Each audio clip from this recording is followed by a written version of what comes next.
Hello, everybody. My name is Jenny on the HCG diet. Today is day number 13, I think. Yes, it is day number 13, and we are plugging along here. I have a little bit of a lengthier thing to read today about cosmetics and lotions and oils and other things that you would apply topically to your body as opposed to ingesting them. I find it very interesting, and we can discuss what we agree with, what we don't agree with, what we take with a grain of salt, what we think may have changed since the 1960s, and what is me just bucking the system and saying, I don't believe that. All right, so let's start with numbers. I got on the scale today and I went down 1.2 pounds. So happy about that. And the laxative worked yesterday too. So that is a part of it. You know, I started thinking this morning too, before my classes started. I'm like, you know, Jen, don't expect a great week this week because of two factors. One, clearly, I don't know, maybe I have an abnormal amount or length of intestines because on any given day, I don't have a bowel movement every day. It's like every other day. So on this diet, I had just gone 12 days before I had a bowel movement, and it was a laxative that actually caused that to occur. All right, so now I'm all cleaned out, right? Everything worked well, smoothly, simply, no problems.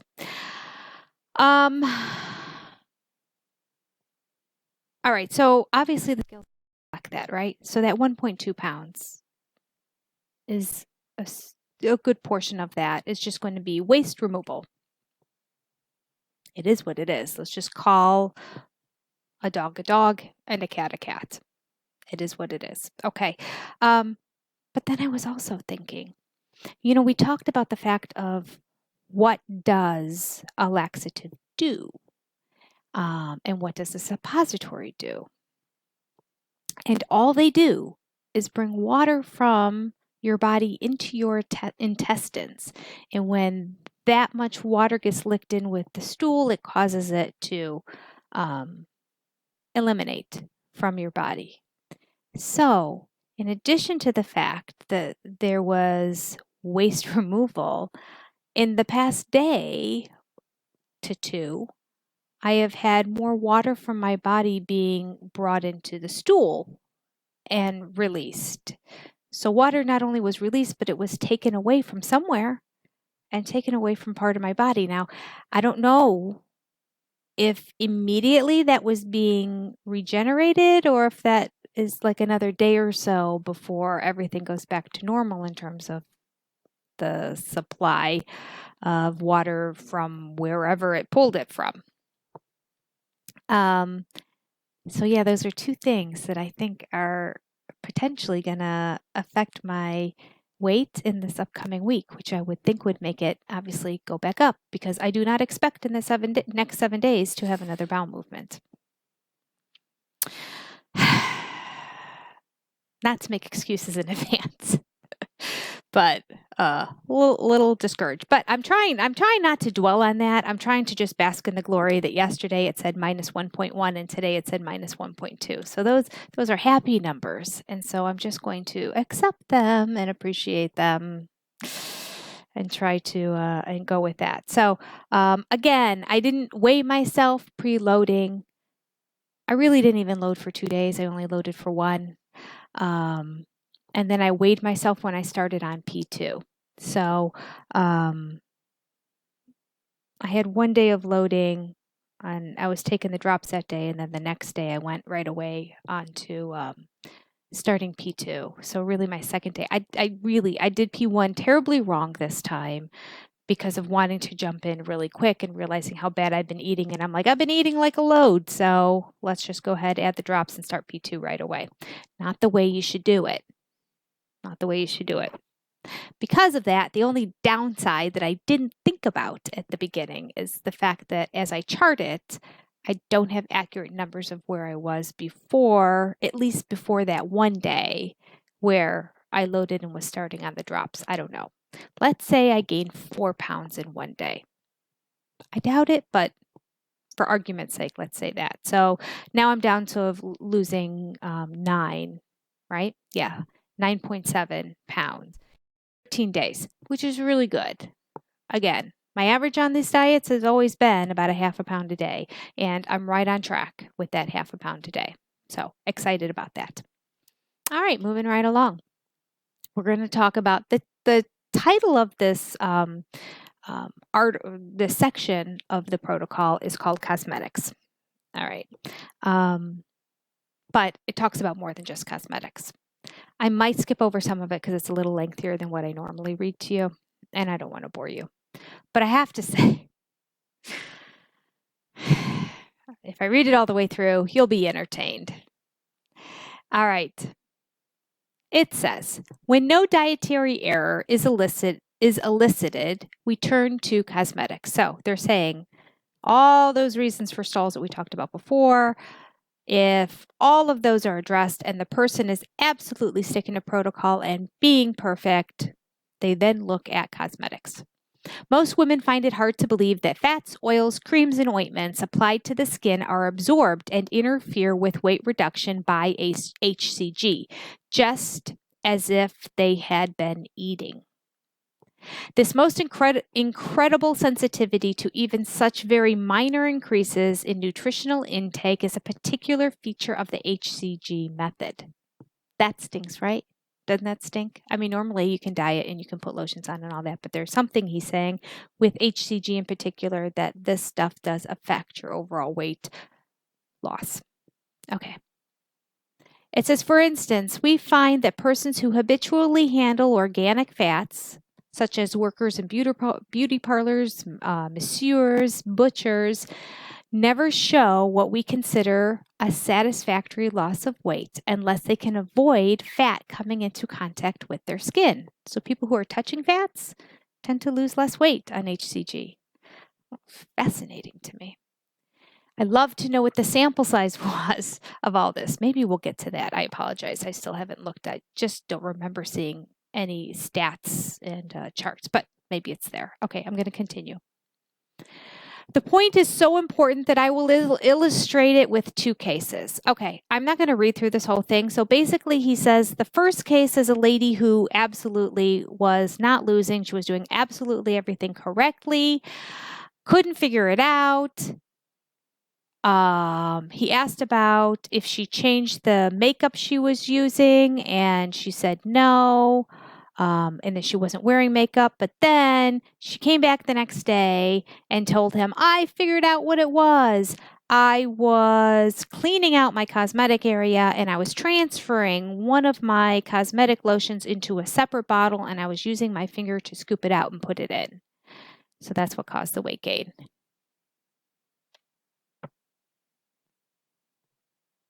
Okay.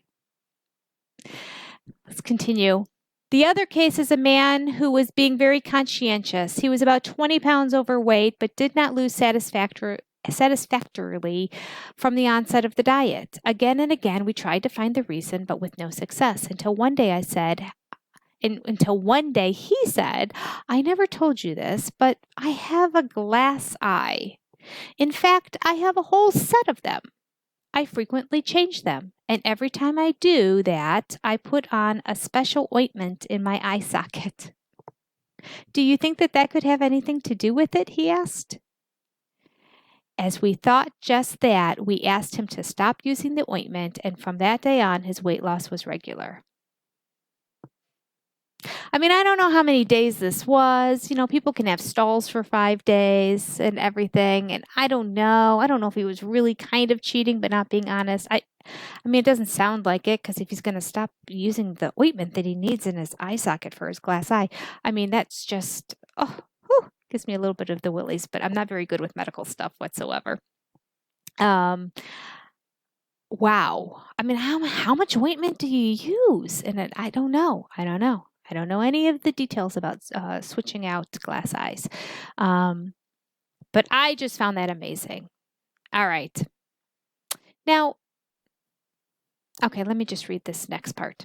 We are particularly adverse to those modern cosmetics modern cosmetics which contain hormones, as any interference with the endocrine regulations during treatment must be absolutely avoided. All right, I'm going to step back. I would venture to guess that in this day and age, we no longer have hormones in our makeups, because he says modern, but again, this is 1960.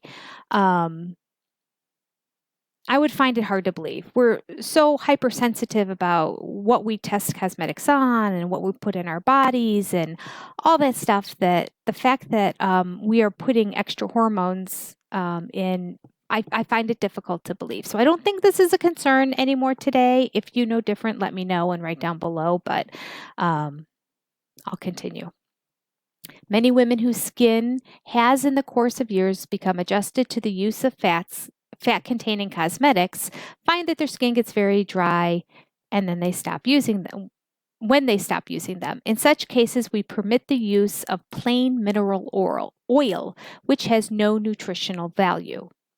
On the other hand, mineral oil should not be used in preparing the food, first because of its undesirable laxative quality, and second because it absorbs some fat-soluble vitamins which are then lost in the stool. Okay, so I find the fact that if you took mineral oil and it has a laxative quality, it's probably a good thing on the HCG diet, because you don't tend to go a whole lot, and sometimes you need to get things going. So not that I want to be drinking mineral oil by any stretch of the imagination. I'd be much happier popping a tiny little pill and calling it good. But I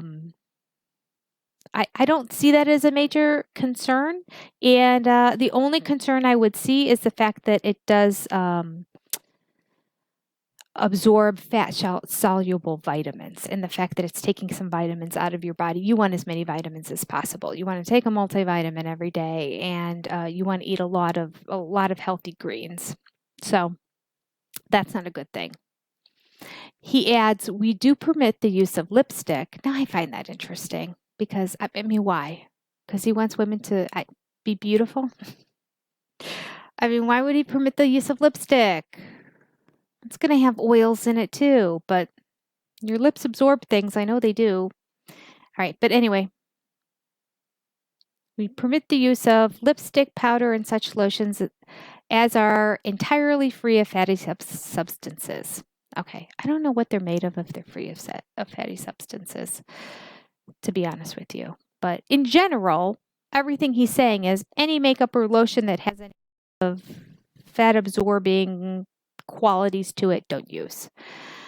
And the rest you can use, whatever they are, if you know what they are, and probably many of you do, because you're really good about this diet, much better than me. Go ahead and put them down below so other people can see what makeup it is that you use when you're on this diet. I don't go that extreme, I'll be honest with you. I really don't. I'm not one that I don't use. I mean, this is wintertime and my skin is more dry than normal, but nobody sees it. I've got long sleeves and long pants on every day, so I don't care. It's in the summer that I feel like the need to lotion up more. So that's not a concern, but I do put some makeup on, and I am not concerned about really what's inside of it when I put it on, just because my face gets very red if I don't, and I don't want to scare the little children in China. All right, I'm trying to find here where I once was. All right, so obviously suntan oil is prohibited, he says. Again, this is a problem in the summertime. Many women are horrified when told that for the duration of treatment, they cannot use face creams or have facial massages. They fear that this and the loss of weight will ruin their complexion. They can fully be reassured under treatment, normal fat is restored to the skin, which rapidly becomes fresh and turgid. Don't know that word, but it becomes turgid, making the expression much more youthful. Okay, so he goes on to basically explain that and talk about that some more, that you're actually going to look younger because your face becomes fresh and turgid. Not 100% understanding or agreeing with that. I think at the loss of fat, as you age, and even in youth, I mean, it just brings everything in. I don't find that I always feel like a little bit puffier makes you look I mean, I know people who have lost a lot of weight, and when I see them, although physically their bodies are a lot smaller, I just feel like, whoa, they aged. Always, I think the loss of fat in people's faces makes them look older. But that's just me. It is. And that being said, I don't care. I want to lose more fat in my face. I want it to be thinner, but I do honestly believe that it ages you.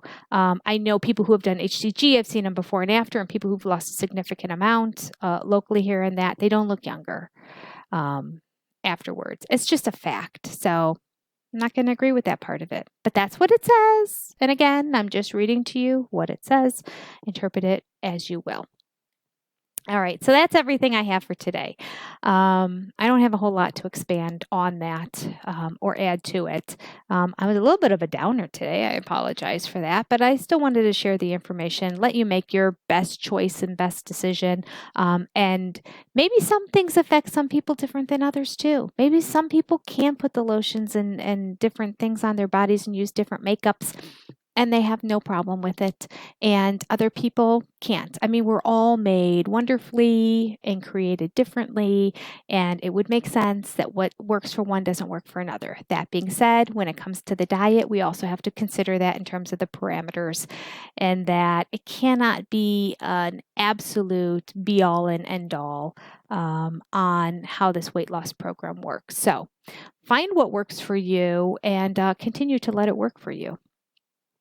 That being said, I just realized I forgot to take my drops again last night. My goodness.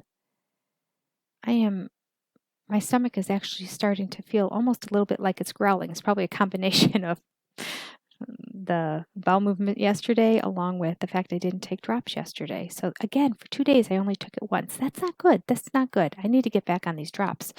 I don't want to be hungry all day by any stretch of the imagination or eat more. All right. What did I eat yesterday? I had one plate. I had the kind of taco chicken combination casserole thing that I made. There was some of that left. So I put it on a large plate and made it very, very, very thin and flat. Warmed it up in the microwave so it was very hot, and then put a huge pile of lettuce on top of it. I did drizzle honey mustard dressing on top of that lettuce because I was going to have many mouthfuls of lettuce without any of the chicken because it was so thin on the bottom that it was only going to be so many spoonfuls. But that's all I ate yesterday. I was debating going back and having some more, but I didn't. And then it was a busy day. And before I knew it, I thought, I was very tired when it was time to go to bed. So it was easy for me to not go get something to eat last night. I was just very excited that I was going to go to sleep. So there you go. That's my day. That's my update. And my numbers starting in P2 are, it is day 13 and I've lost 13.7 pounds. Let's just leave it at that because that makes me the happiest by far. Love it. All right. I'll be in touch with you tomorrow. There's a very, very short thing tomorrow about talking about how HCG affects your voice, especially for professional singers. We'll see how much time I have. I might want to just save this little clip for a time that I don't have much time to do a video at all and find another topic, but we'll see. All right. Talk to you soon. I hope everything's going well for you. I started catching up on responding to people yesterday. Hopefully I'll have the chance to do it again today. Fingers crossed. Yeah, I just got a lot going on again today, but I'm going to try to get to the responses very soon. So thank you for leaving comments and responses. I appreciate you, and I will indeed respond in the future. Take care. Happy dieting out there. May you lose much. See you tomorrow.